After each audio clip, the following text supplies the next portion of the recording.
कि चिराग पासवान अपनी महत्वाकांक्षा के लिए झूठ की खेती जितना हो वो सब करने में पीछे नहीं रहते हैं, और उसी में लोग गए थे। रहा बात राजू तिवारी जी का बयान का, तो राजू तिवारी जी को हम बार बार कहते हैं कि ये कोई राजनेता नहीं है, इनको बात को हम गंभीरता से कभी नहीं लेते हैं। दावा कौन करता है? जिसका कमजोर पक्ष होता है वही दावा करता है, मजबूत पक्ष वाला तो कर दिखाता है। आज राजू तिवारी जी भ्रम की स्थिति में हैं, उनके दर्जन भर नेता जाकर के दिल्ली में बैठे हुए हैं, और हमारे प्रदेश अध्यक्ष प्रिंस राज जी और हमारे राष्ट्रीय अध्यक्ष पशुपति कुमार पारस जी के संपर्क में हैं।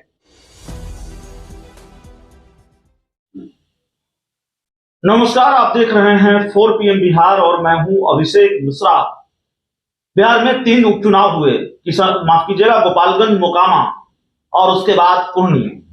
इन तीनों उपचुनावों में चिराग पासवान, लोक जनशक्ति पार्टी रामविलास के राष्ट्रीय अध्यक्ष चिराग पासवान ने भारतीय जनता पार्टी के लिए प्रचार किया। क्योंकि एनडीए में पहले से घटक दल है राष्ट्रीय लोक जनशक्ति पार्टी, तो राष्ट्रीय लोक जनशक्ति पार्टी भी भारतीय जनता पार्टी के लिए प्रचार कर रही थी, जाहिर है। चिराग पासवान के बारे में जैसे ही ये खबर आई कि वो बीजेपी के लिए प्रचार करेंगे, तब से ही ये कयास लग रहे हैं कि क्या चाचा और भतीजा एक होने जा रहे हैं। पशुपति पारस और चिराग पासवान क्या एक होंगे? लेकिन ये कयास धीरे धीरे खारिज होते जा रहे हैं, इसकी गुंजाइश बहुत कम बची हुई नजर आती है। मौजूदा वक्त में कम से कम एक होते हुए नजर नहीं आ रहे हैं चाचा भतीजा, क्योंकि दोनों के बीच सहमात का खेल जारी है। केंद्रीय मंत्री पशुपति पारस ने अपने भतीजे चिराग के कुनबे में सेंधमारी की और उनकी पार्टी के एक बड़े नेता को अपनी पार्टी में शामिल कराया, मयंक मौलिक को, और उसके बाद दावा यह किया जा रहा है कि कई दूसरे लोग भी संपर्क में हैं रालोसपा के, चिराग की पार्टी से, और उनको भी शामिल कराया जा सकता है। दूसरी तरफ अब चिराग पासवान की पार्टी ने दावा किया है, उनकी पार्टी के प्रदेश अध्यक्ष राजू तिवारी, उन्होंने दावा किया है कि रालोसपा के सांसद, रालोसपा के कई नेता उनके संपर्क में हैं और वो शामिल होना चाहते हैं। हमारे साथ रालोसपा के प्रदेश प्रधान महासचिव केशव सिंह हैं।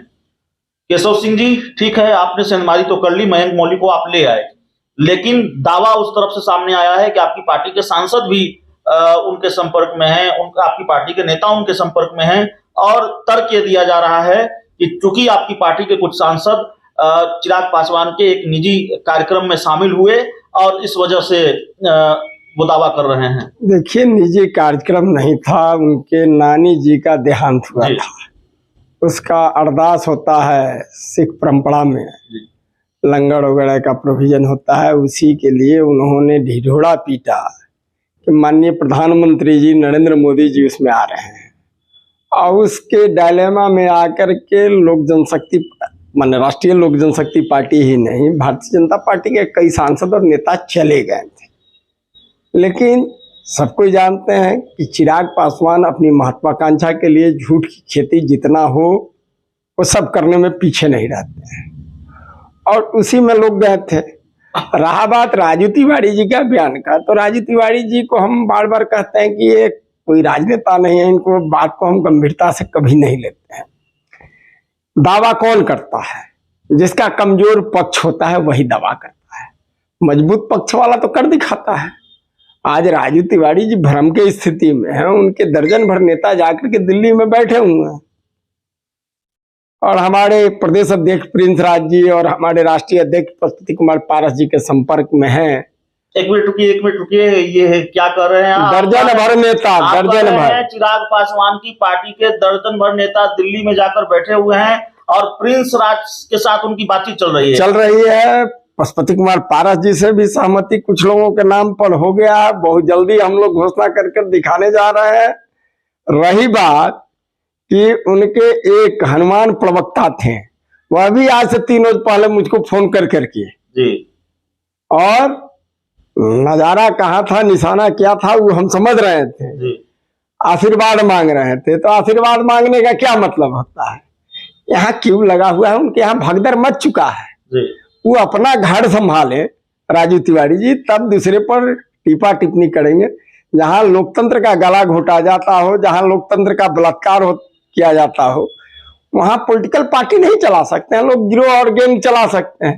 तो Chirag Paswan and company gang और गिरोह चलावे। लेकिन लगता नहीं चाचा के लिए मुश्किल खड़ी कर देगा चिराग पासवान। उन्होंने दावा किया कि अगर मैंने अपनी लाइन तय कर ली कि मुझे किस तरफ जाना है, क्योंकि आपकी पार्टी की तरफ से बार बार सवाल होता है कि पहले चिराग पासवान तय तो करें उनको कहां जाना है, तो उन्होंने कहा कि अगर मैंने अपनी लाइन तय कर ली तो चाचा जी को मुश्किल हो जाएगी। देखिए जब वो पार्टी के राष्ट्रीय अध्यक्ष थे, पार्टी पर टोटल उनका कमांड था, तब उनका सारा संपत्ति लूट गया।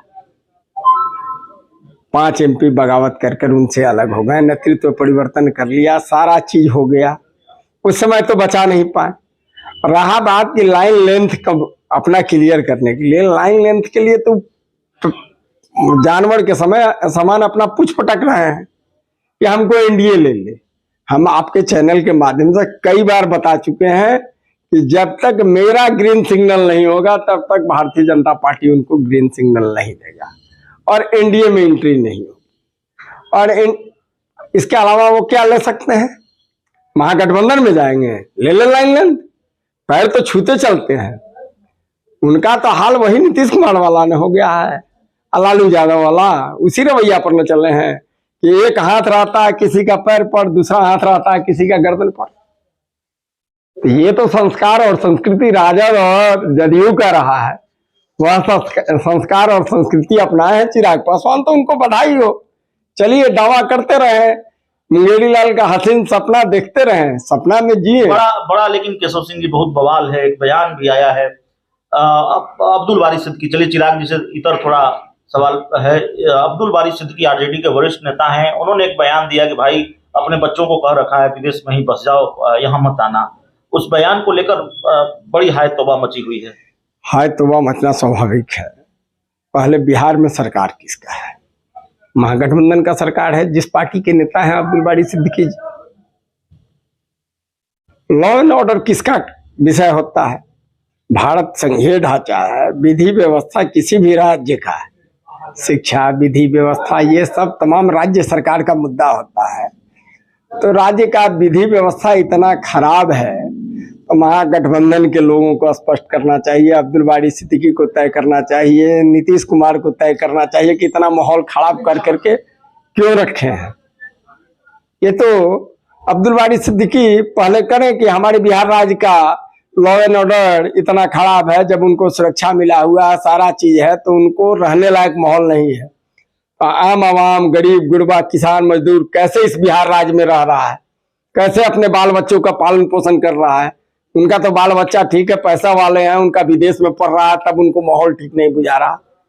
लेकिन जो यहाँ के मिट्टी गिट्टी में दिन भर है 24 घंटा, जहाँ एक जहरीला शराब से नरसंहार राज्य सरकार करा देता है, 166 आदमी मर जाता है, तो वहां तो महागठबंधन के लोगों को स्पष्ट करना चाहिए कि बिहार का स्थिति क्या है, कानून व्यवस्था का है, चाहे विधि व्यवस्था का क्या है, चाहे स्वास्थ्य का क्या हाल है, शिक्षा का क्या है। ये तो सब नीतीश कुमार और तेजस्वी यादव को जवाब देना चाहिए।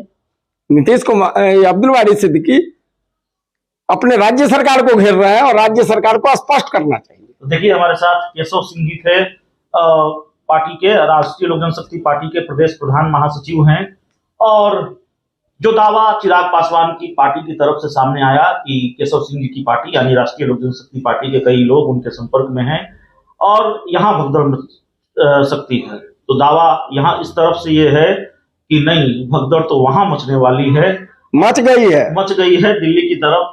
चिराग पासवान की पार्टी के कई नेता कूच कर गए हैं, दिल्ली में हैं और रालोसपा के प्रदेश अध्यक्ष प्रिंस राज के संपर्क में हैं, और कुछ ही घंटों के बाद या कुछ दिन के बाद उनकी आधिकारिक एंट्री का ऐलान हो सकता है रालोसपा में। बहुत बहुत धन्यवाद।